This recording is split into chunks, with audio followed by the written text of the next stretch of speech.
Je crois me souvenir qu'il y a quelques années, j'ai vu une vidéo de Dr Nozman et Avner où ils se remettaient au skate et je me suis dit, pourquoi pas moi? En fait, en les regardant rider, ça m'a vite découragé. Je me suis dit que jamais j'arriverais à avoir un bon niveau en skate. Attends, on va rembobiner la cassette. J'ai toujours aimé la glisse. Je crois avoir commencé le skate quand j'avais 7 ans. Peut-être plus tôt, mais j'ai peu de souvenirs. J'ai pas d'image d'archive avec mon skate malheureusement. Mais à l'époque, je roulais avec une vieille board à l'ancienne, toute rouge. C'était les années 90. J'étais influencé par les Rocket Power, un dessin animé de mon enfance. Et j'avais complètement repeint ma board en bleu brillant. Je lui avais même donné un petit nom, le Terracer Fighter. Ouais. Je faisais aussi du vélo ou de la trottinette. Quelle horreur. Mais mon grand amour, c'était le skate. Je roulais dans ma cour, j'avais pas le droit de sortir. Peu après, ma mère nous a acheté à mon frère et moi une board Carrefour. Elle était en acier, le truc à jamais faire. C'était ultra lourd et ça faisait mal quand tu te la prenais dans les jambes. Mais tu sais comment sont les parents. Ça achète un truc pour faire plaisir aux gosses, mais ça se renseigne même pas avant sur ce qu'il faut acheter. J'avais pas un niveau de ouf, j'arrivais à peine à faire des ollies quand mon petit frère arrivait à replaquer des kickflips. On avait appris des tricks dans un magazine qui détaillait le placement des pieds sur des schémas. J'étais nul, mais j'arrivais quand même à faire quelques board slides. Je me souviens qu'une fois, en Italie, quand j'avais 11 ans, je slidais sur les marches du cimetière de notre village. Et j'adorais prendre la grande descente qui menait au cimetière, jusqu'à ce que se produise le drame qui devait se produire. Je me suis dit, allez, je fais une dernière fois la descente et je rentre. Et j'ai perdu le contrôle de ma board et je me suis salement fracassé la gueule. Dans mes souvenirs de gamin, j'ai fait un bon gros salto avant avec une roulade. Je me suis déchiré le genou et ma tête a heurté le sol. Je me suis senti mourir pendant quelques secondes. En me relevant, j'ai passé la main dans mes cheveux et j'ai rigolé parce que ça saignait pas. C'était pas le cas de mes genoux par contre. Et j'ai pas lâché le skate pour autant et en entrant au collège, nouvelle planche à roulettes. C'était ma période skatepark. On chillait au parc de Rosny avec tous les potes de l'époque. BMX, roller et bien évidemment les skateurs. Je faisais partie de ceux qui avaient un niveau de merde mais qui essayaient quand même, sans plus. Vers mes 14-15 ans, j'ai fini par arrêter le skate et j'avais oublié ma board chez un collègue. Et quand il a déménagé, elle est partie à la poubelle. C'est dommage. J'adorais cette board. Je sais plus d'où elle venait, si je l'avais achetée ou si on me l'avait offerte. Je me rappelle juste que j'avais bousillé le tail. À cette période, j'ai eu un gros traumatisme. J'ai voulu drop in une courbe et je me suis pété la gueule. Pareil dans la mini-rampe à la même période. J'ai jamais voulu réessayer. C'était pas pour moi. Personne pour m'apprendre. Jamais. J'ai toujours dû me débrouiller seul. Tout ça c'est bien beau, mais les traînades au skatepark m'ont vite démotivé puisque beaucoup de mes potes venaient juste pour se poser, sans rouler, sans rien faire. La plupart d'entre eux n'étaient même pas des riders. Et notre parc était très mal fréquenté. J'ai fini par ne plus y retourner.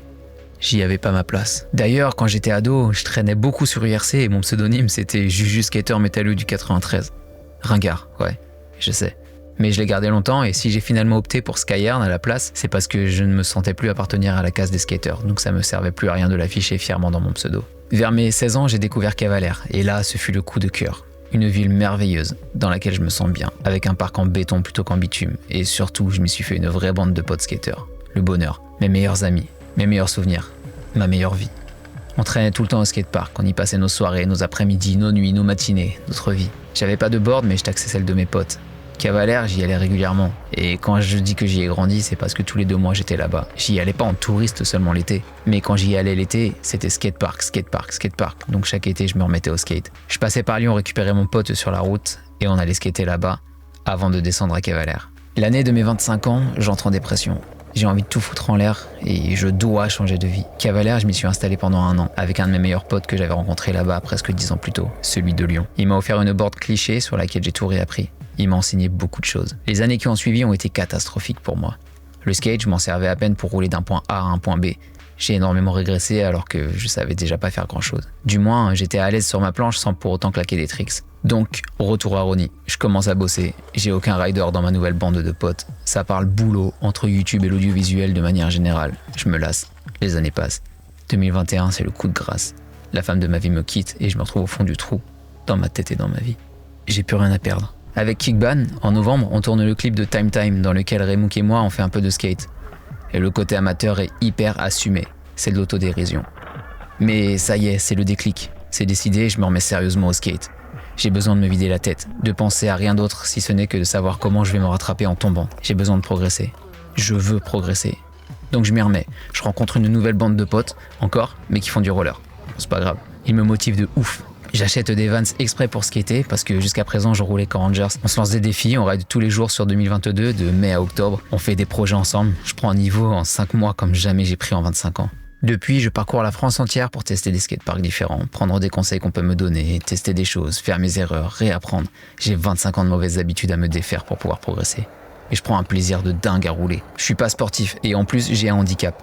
Mais je peux faire des sessions de 5-6 heures de skate par jour tellement j'aime ça. C'est devenu une drogue essentielle à ma vie. Je ne lâcherai plus jamais. J'en suis arrivé à un stade où, malgré mon faible niveau, j'arrive à m'amuser, aussi bien en parc qu'en street. Aujourd'hui, j'ai 33 ans. Je regrette que certains de mes potes ne m'aient pas suivi dans ce délire ou qu'ils aient lâché en cours de route, mais si j'ai des conseils à te donner pour apprendre le skate, les voici. Sois patient. Le skate, c'est long à apprendre. Protège-toi. Le skate, c'est un sport extrême. Je ne compte plus le nombre de boîtes que j'ai pu me prendre depuis que je suis gamin. Tu peux en mourir ou te blesser à vie. Tu vas tomber, c'est sûr, faudra te relever. Et pas te laisser traumatiser. Reste pas sur un échec. Trouve ton crew. C'est important pour rester motivé et d'avoir des gens avec qui rouler. Teste un maximum de skatepark, histoire de t'habituer à plusieurs modules différents. Et teste un maximum de skateboard pour voir sur quoi tu es le plus à l'aise. Fais du pump track, ça va t'apprendre à pomper correctement avec tes jambes. Lance-toi des défis. T'arrives pas à faire un trick? Passe à autre chose et reviens dessus plus tard. Sois patient. Je poste régulièrement des vidéos sur TikTok pour voir ma progression et je me demandais, est-ce que ce serait bien que j'en poste aussi ici, sur YouTube, des vidéos de skate un peu plus travaillées que sur TikTok, pour donner quelques conseils aux débutants? Alors, laisse ton avis en commentaire.